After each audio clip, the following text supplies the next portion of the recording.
Wes, ayo mulai. Go. Oke, assalamualaikum warahmatullahi wabarakatuh. Kembali lagi dengan saya di channel Ahmad Nabil. Pastinya, ya kan?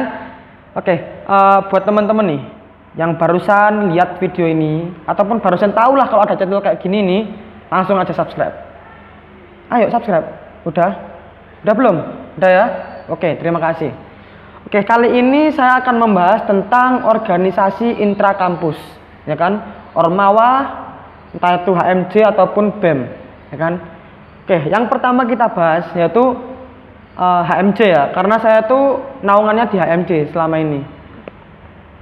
Mungkin kalau ada pertanyaan gitu, Mas gimana sih caranya saya ini mahasiswa baru, tapi besok itu pengen banget itu keterima hima ataupun masuk hima. Sebenarnya sih mudah sih keterima hima itu. Caranya tuh ini yang real ya, yang real. Nanti ada yang fake juga. Yang pertama itu kamu aktif. Jadi waktu ada PKKMB kan di kampusmu itu, lah itu kamu aktif aktif. Itu pasti senior tahu. Oh hari iki aktif, cocok iki sok mben iki mlebu hima. Pasti kok. Saya dulu tuh juga gitu waktu masih jadi hima ya. Masih jadi hima. Ya sekarang hima sih, cuman waktu aktif-aktifnya. Karena kan sekarang corona, jadi nggak ada program kerja sama sekali. Lah itu waktu PKKMB itu lihat, wah arek iki aktif rek. Cocok arek iki sawangane meneh di mlebu hima ngono. Iku pasti ada senior yang kayak mikir gitu. Tapi itu hanya pemikiran saja. Karena kan dilihat kemampuanmu ke depannya. Apa kamu cuma aktif di PKKMB terus besok-besoknya mati kan nggak tahu gitu loh. Lah itu kayak gitu.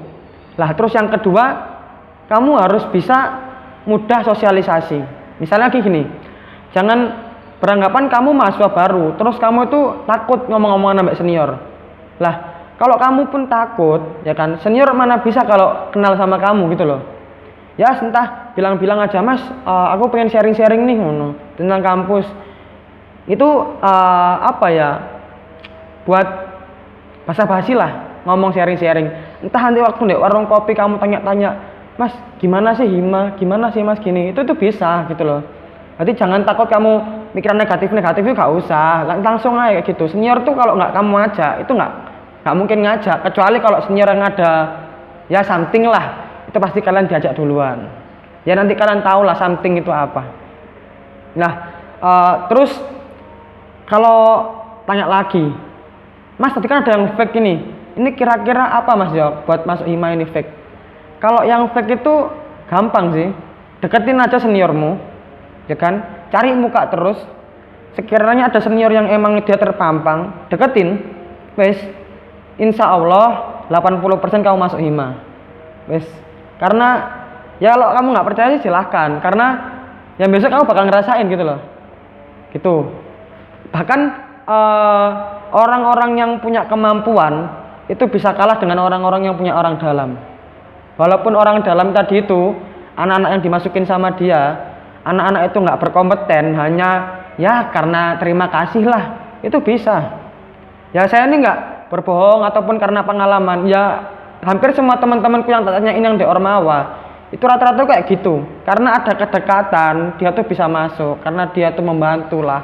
Ya kata-kata membantu itu nanti kalian tahulah waktu kalian udah masuk kuliah, ya kan? Terus kalau kalian tanya lagi, Mas, nih kalau misalnya nih aku udah keterima hima, gimana sih biar aku jadi anggota hima yang baik dan bagus lah, nggak ke asal aku masuk hima terus aku wes mari ngono. Caranya tuh sebenarnya gampang, dan ini tuh cara pribadi saya dan pengalaman saya. Lah dulu itu ada yang bilang ke saya, itu senior saya namanya Mas Rois. Sebelum beliau bilang, itu ada yang udah bilangin saya tuh sama seperti omongan Mas Rois tadi itu, persis. Namanya tuh Kak Lutfi. Karena saya kan dulu ikut pramuka. Lah Kak Lutfi itu juga anak pramuka. Lah Mas Rois ini senior pertama yang ngomonginnya sama Mas Lutfi itu tadi. Lah intinya tuh satu, kamu tuh harus totalitas di semua tempat. Maksudnya tuh gimana?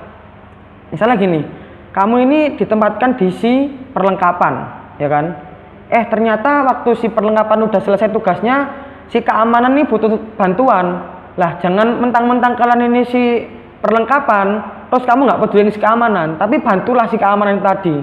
Jangan berpikiran kamu ini bekerja di sebuah si, tapi berpikirlah kalau kamu ini bekerja di himpunan, ya kan? Jangan sampai himpunan itu kesekat gara-gara sisi yang ada di program kerja. Jadi mikirnya lebih open mind lah. Kalau kamu bisa menghargai, pasti orang ini, iku ae njok tolong Nabil, dhek iku aktif ngewangi. Iku ae njok tolong iku maro ana takok. Lah kan dhek si perlengkapan. Wis to anjen arek iku anjen kayak ngono aktif, senengane ngono lah. Jadi orang-orang kalau butuh apa-apa, nyari apa-apa itu ke kamu, walaupun itu bukan simu. Ya itu banyak di sisi lain. Misalnya kamu si apalah, humas, bantu si sponsor, nyari sponsor. Misalnya kamu punya channel, Mas aku punya channel tak tembusi kene njaluk sponsore, proposale. Wis enggak apa-apa. Kalau tembus, yang dikasih apresiasi itu kamu, bukan si sponsornya. Pasti sponsor bilang gini, ya saya berterima kasih terhadap Nabil yang telah mendapatkan sponsor berupa ini. Jadi bukan sponsornya yang membanggakan diri dia dapat, tapi pasti dia membanggakan kamu yang mendapatkan, walaupun kamu itu si lain, bukan si dari sponsorship. Nah itu caranya gimana biar kamu itu bisa terpampang lah, itu kayak gitu. Terus cara kedua itu gampang. Kan hima nih, itu pasti semua orang itu megang program kerja, ya kan?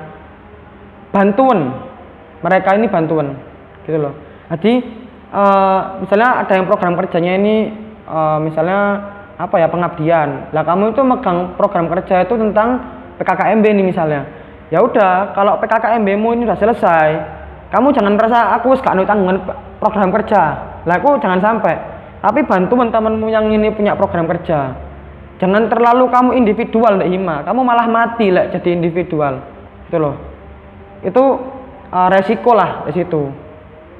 Nah, terus kamu tanya lagi, Mas, gimana sih caranya biar aku ini pinter ngomong, apa ya, wani lah, pemani Hima kan kudu wani public speaking, gini.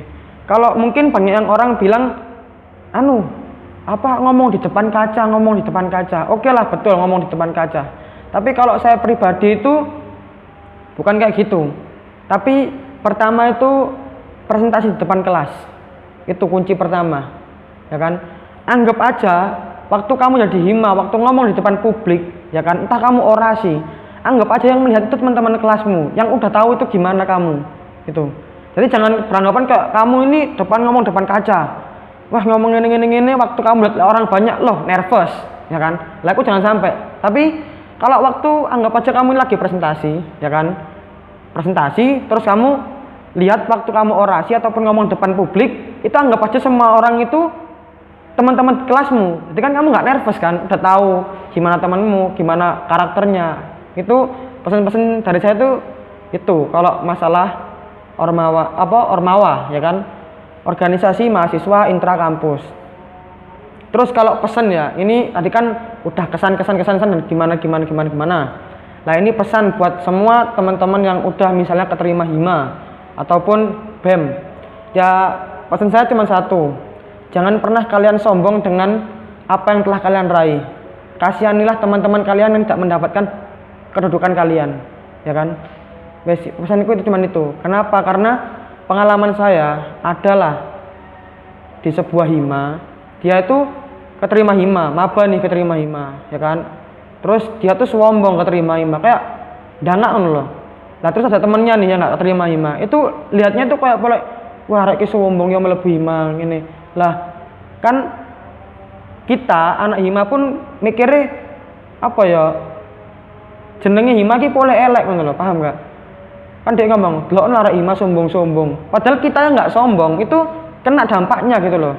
Itu pesan, nggak cuma hima aja, tapi yang di BEM ataupun di organisasi-organisasi penting yang lain, itu jangan sampai kalian sombong lah. Makin kalian sombong karena kalian punya kedudukan, makin kalian diremehkan waktu kalian punya program kerja. Mungkin itu saja yang bisa saya sampaikan dari video kali ini. Teman-teman misalnya kalau mau membahas tentang kampus ya, ataupun membahas tentang hal-hal lain, itu bisa aja request ya, langsung komen di bawah, Mas sharing dong kayak gini, gimana sih kehidupan seputar kampus, gimana sih kayak gini. Ya ayo kita nanti bakal bahas bareng-bareng gimana enaknya nanti bakal saya buat video lagi buat kalian. Pokoknya jangan lupa subscribe, terus komen di bawah. Nanti kalau emang saya cocok sama requestnya, langsung tak buatin video. Oke? Mungkin sekian saja video dari pembahasan tentang organisasi intrakampus kali ini. Mohon maaf apabila ada salah kata. Wassalamualaikum warahmatullahi wabarakatuh.